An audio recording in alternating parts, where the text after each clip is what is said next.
बिस्मिल्लाहिर्रहमानिर्रहीम। अपने लोग अपनी गल्लां अज असन मांग जनाब बर्मिंघम तो बरतानिया ने असली पहचान साबित ने अंदर एक बड़ा ना चुगताई साहब की मेरा मैं ना भी लवा और तकन वाला चेहरा जड़ा ना उन्हें तो वाकफ है इन्होंने वाकफियत कराना मैं समझना कि वो क्या आने ने चने की वो सूरज की चिराग दसने वाली गल है ये अज इतफाक नाल असां अपने महल्ले च आड़ा जट्टां डडियाल ये आए इन्हें तकिया बड़ी खुशी हुई मुलाकात तो बाद असें मावा नजीब है बहुत पुराना एक संग है तलक है इन्होंने घर अज इतफाक नाल ते बड़ी खुशी हुई चौथाई साहब की मिलन नाल ते कोई पुरानियां यादां कोई 30 साल बाद इन्हां नाल मुलाकात हुई बिल मुशाबा वैसे तो रोजाना ही तकरीबन होनी है किसी ना किसी तरीके नाल अजकल फेसबुक टिकटॉक ते बेशुमार नाम जिंदगी ने ऐसे मामला हैं एक दूसरे बंदा तकना लेना अज मिले हैं चौथाई साहब बड़ी मेहरबानी जनाब अज जनाब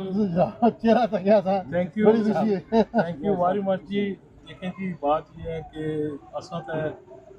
ऐसे वो व्यू पॉइंट ही समझ गिनो जड़ियाल ना वेरी हाईएस्ट पॉइंट है इस वक्त करते हैं मामू नजीब साहब ने रिहाइश गाह पर तो मैं दिल नहीं अथाक रहे हैं जनाब राजा सिकंदर साहब असा ने सीनियर सहाफ़ी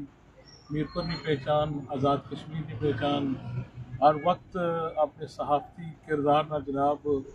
अपने आप की नुमाया रखने और मसाइल पर बड़ी जी है ना इन्होंने ग्रिप है तो मेरा बड़ा मशहूर है जनाब मीरपुर तो आए मिलने वास्ते तो बात है कि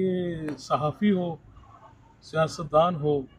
आज़ाद कश्मीर का हो या पाकिस्तान का हो सब हमारे दिलों में बसते हैं। ये हमारा वतन है, वतन से मोहब्बत है। हम क्योंकि ओवरसीज़ के लोग हैं लेकिन यकीन जाने ये रिश्ता जो है ना ये बड़ा लाजवाल रिश्ता है पाकिस्तान आज़ाद कश्मीर और बरतानिया का। तो मैं एक बार फिर राय साहब का बहुत ज़्यादा मशकूर हूँ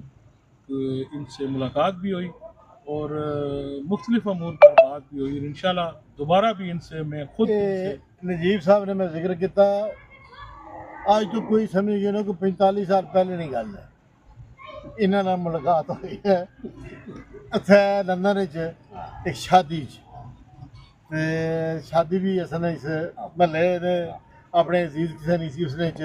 अज उस तो बाद जनाब असा एक महल्ले च रहने आड़ा जट्टां च समझ लो ते अज मेरी मुलाकात हुई है ये भी समझ लो कि चुगताई साहब ने मरहूने मेहनत है कि इन्हां ने पता चलिया तो असा जनाब कुछ असा लेट न हो जा तो इंशाल्लाह गल्लां इन्हां करसा अपने स्टूडियो च इदराक जड़ा ना असा इदराक उसकी असा भी बड़ा इदराक है अपने लोगों ना और खसूसन इन्होंने लोगों ने बड़ा इदराक है जेडे इंग्लैंड में चाहिए अपनी रोजी रोटी कमाने जरूर लेकिन ये जे बंदे जेडे अपने सोशल कमा के सामने लेदा जिसले जाने ना दूर दूसरे सिटी च उस टाइम करना बड़ा औखा है पैसे कोल लाना बड़ा औखा है ये मेरे भाई का कमाल है चुगताई साहब ने अंदर एक बड़ी समझ लो कि जरूरतमंद भी है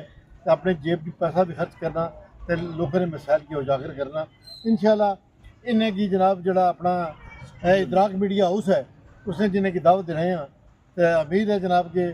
जो इन्होंने दौरा मीरपुर हुआ असों को लावन असने बाकी साथियों नाल भी तो इन्होंने जनाब जड़ा ना ये फिर गप्पा अपनी जबान भी उर्दू च भी बिल्कुल और इंशाल्लाह तो एक बार इस तरह करो अपना ज़ेशिम साहब के वो पहाड़ी पे मारो कैमरा बल्कि दसो जी वो जड़ियाल नहीं देखो लोग पहाड़ियों पर बसने पे इस वक्त वो अपना लवर पॉइंट भी दस लवर पॉइंट और जनाब ये सारी तहसील जड़ियाल है जनाब सिटी माशाल्लाह और जनाब मस्जिद अली भी दसो जनाब हरियाली मस्जिद अली जी इन्होंने वालिद साहब आज तो गुज़श्ता 3 साल पहले हैं जी माशाल्लाह जड़ियाल की गलियां जड़ियाल ने लोग जनाब असन चौधरी नजीब साहब होने ने लंदन च राज मोहम्मद प्लाजा जनाब ने बनाया ये भी बड़ी खुशी की गल है कि आड़ा जटा ने मेरे पूछा उस तो पहले जनाब चौधरी प्लाजा पीछे वो ब्लू कलर च चौधरी अफ्ताब साहब ने जनाब